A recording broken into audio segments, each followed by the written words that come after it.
when I started this career in sales, and especially in the real estate component, granted it was timeshare, I didn't love that I was a timeshare salesman. I didn't love that I was a real estate salesperson. And I'd say it's probably, 15, 18 years ago that I kind of gave up the notion that I sell anything.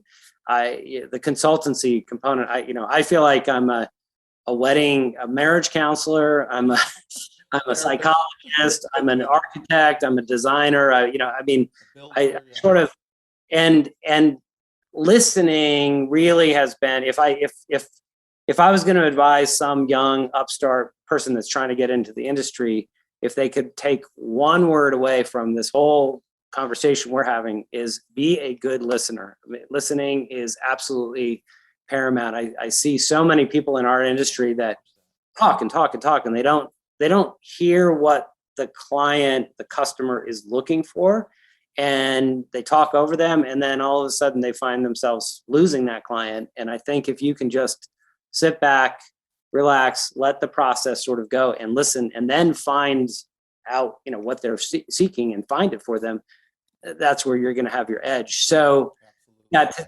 so to take you back, so I ended up leaving Puerto Rico. I came to a development that the Aspen Skiing Company was sponsoring called the Snowmass Club.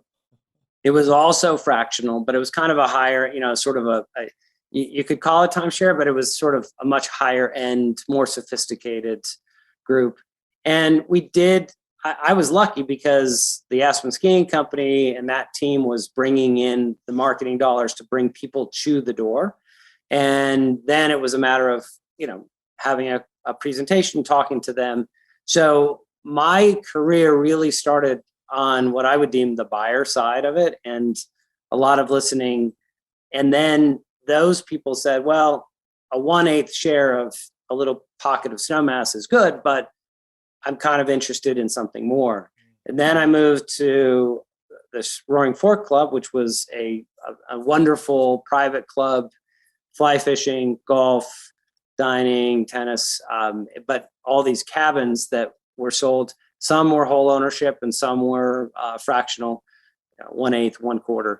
And I also had an opportunity to have some of that business kind of coming into me. So I didn't have to just walk into a town blind and try to figure out how to,